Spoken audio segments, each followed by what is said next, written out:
ازيكم يا صحاب، عاملين ايه؟ بيكم فيديو جديد النهارده. تمام ايه النهارده هنتكلم عن لعبة مستر ميت او كل حاجة زي ما انتم شفتوا في الفيديو. في صورة المصورة بتاعت الفيديو. بس قبل ما اعمل كده يا ولاد الصحاب، لازم ان احنا ايه او لازم انكم اولا تحطوا لايك وشير وسبسكرايب، تمام، وتفعلوا زر الجرس علشان ايه تمام نوصل ان شاء الله عدد كبير، اكبر عدد من الاشتراك، لان الاشتراك تمام بيساهم على تمام ايه على فالمهم مستنيين ايه يا جدعان؟ يلا بينا.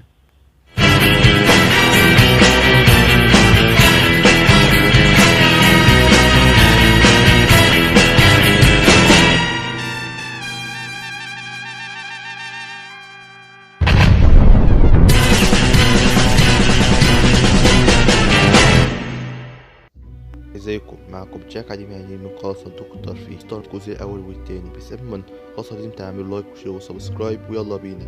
الجزء الاول بيبدأ ان بيكون فيه تمام ايه جزار مرعب اسمه تمام مستر ميت، او زي ما بيلقبوه العرب بسيد اللحم او مستر لحمة.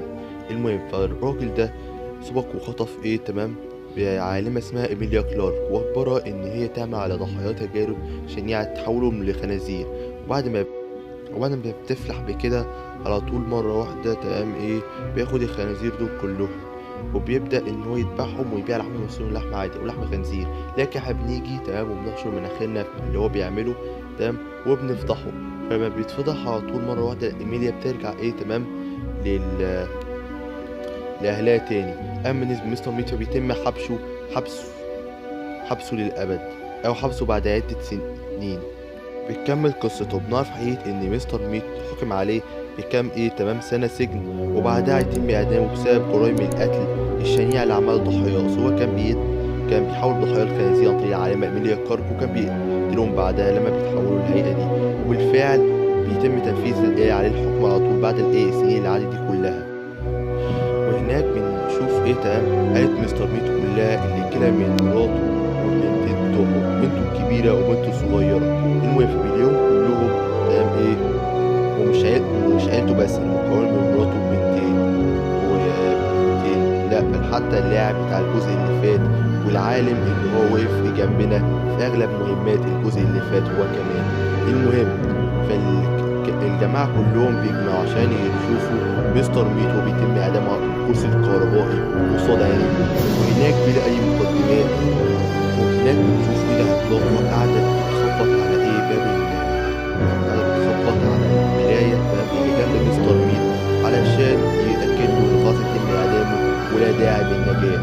وبالفعل الراجل بيشغل المقبض علشان إيه تمام مستر ميت الكرسي يقتله. لكن اتفاجئ إن الكرسي كان أساسا معطل، والراجل ده أساسا كان متفق معاه إن هو تمام إيه ينقذه مش يقتله. وكمان حط إيه حاجة كده في العصير بتاع الفلوس علشان كلهم تحولوا لخنازير. Turn into pigs!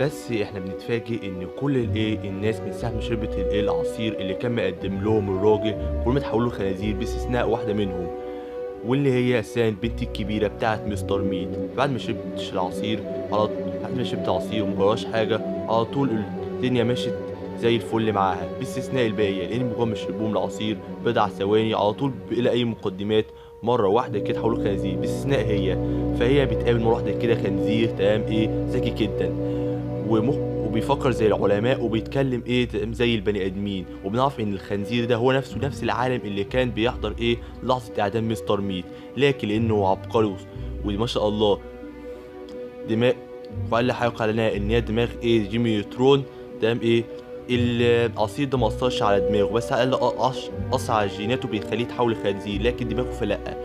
عشان كده بنلاقي البقيه بيتصرفوا زي الخنازير او بيتصرفوا تصرفات عبيطه شويه، اما ده فلا تماما. المهم فهناك الخنزير ده بينصحه ويقول لها انك لازم تجمعي حاجات كتير، لازم ان احنا نجمع اي حاجات معينه تساهم ان احنا نصنع عنصر كيميائي تمام تقضي على مفعول تمام العصير ده، علشان نقدر عن طريقه نحرر عشان ونخلي كل اصحابنا يرجعوا لهيئتهم الاصليه. وبالفعل بنفلح في كده، وبيضطر واحد من الشخصيات واللي هو ضابط الشرطه اللي احنا بلغناه في احدى التحديثات عشان يقبض على مستر ميت، تمام، ان هو يجيب هليكوبتر مخصوص عشان يهرب من السجن بتاع مستر ميت. وهناك بنعرف للاسف ان مستر ميت هو شريكه، تمام، من في المستقبل البعيد هيفتحوا تمام شيء مطعم معين هيكون فيه غرش سريه يعملوا فيها التجارب على البشر عشان يتحولوا لخنازير ويذبحوهم بقى، تمام، وتمام يذبحوهم بقى ويبيعوا لحمهم مسلوقه لحم خنزير عادي. طبعا يا استاذ جاك، احنا طبعا هسألك ونقول لك طيب يا جاك، ما دام انت قلت لنا عن نفسك عن ملخص كامل الجزئين دول بتاعت لعبة مستر ميت، اذا ليه عملت كده؟ انا بصراحه انا حابب اصممكم واقول لكم اني عملتش كده بالفراغ، لا بل عملت كده بس علشان عملت كده بس علشان حاجه كده معينه عرفتوها اكيد طبعا من الصور المصغره. ايوه، ان اللعبه دي مستوحاه من قصه حقيقيه حصلت بالفعل، وانا اقول لكم القصه وبعدها هنشرح لكم مقارنات بسيطه بين القصه بتاعت الحقيقيه بتاعت اللعبه وبين قصه اللعبه. الراجل اللي انتم شايفينه قدامكم ده اسمه فودي مثلا، وفع الراجل ده كان طفل عادي جدا. يوم من الايام كان ابوه كان رايح الشغل بتاعه تمام بالعربيه بتاعته كالعاده، لكن لان العربيه بتاعته عملت حادث سير مره واحده، تمام، مات ابوه وفرق الحياه.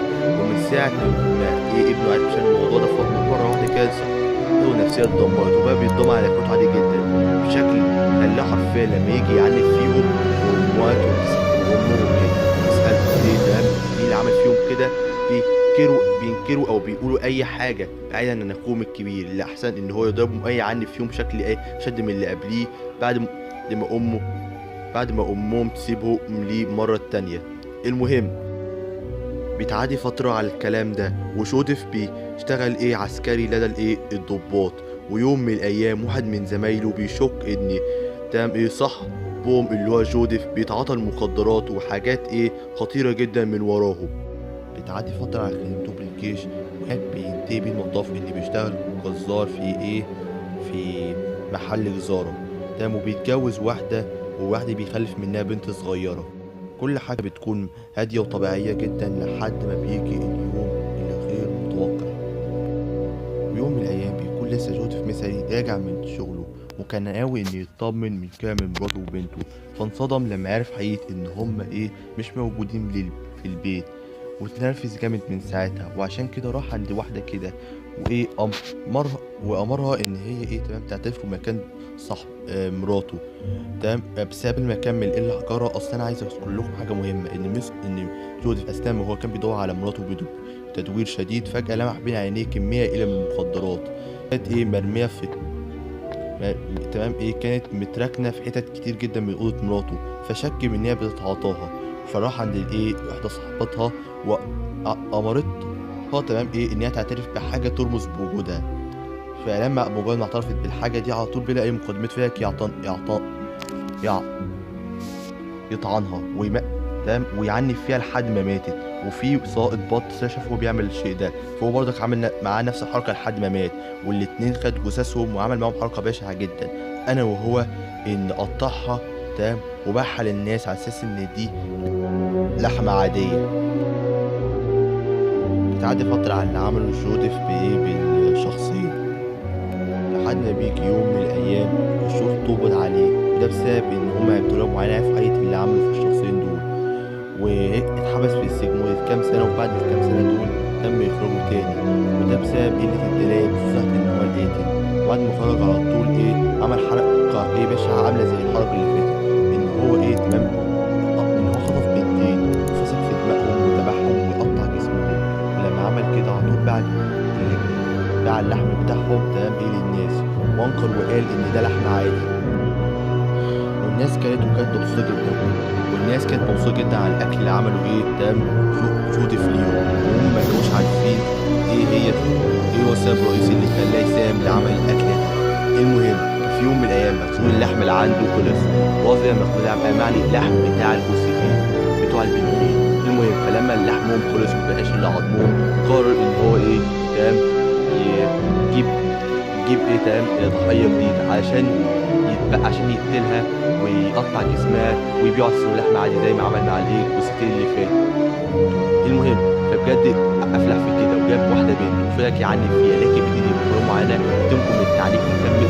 كان جوز بيعملوا ليها، فهي تهرب لحد ما وصلت لاسم الشرطه وبلغت عنه هناك.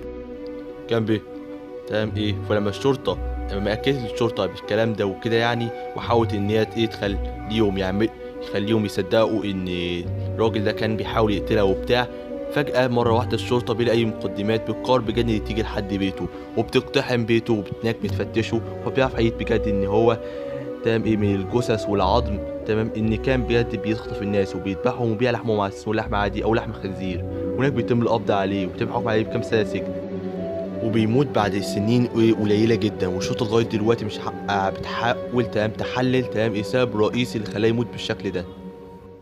ولو عملت مقارنة بين قصة اللعبة والقصة الحقيقية هتلاحظ إن في حاجات متشابهة تماما، زي مثلا إن الاتنين بيقتلوا في الناس وبيبيعوا لحمهم على سن لحم عادي.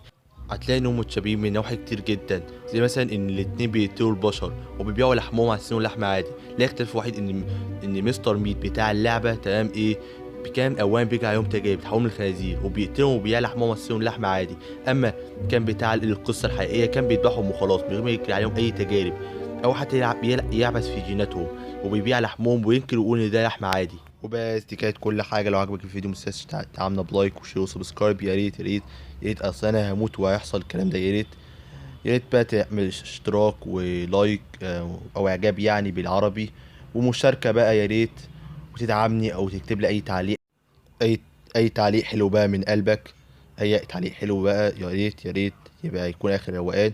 وبس ده كان كل حاجه في الفيديو، مع السلامه، باي.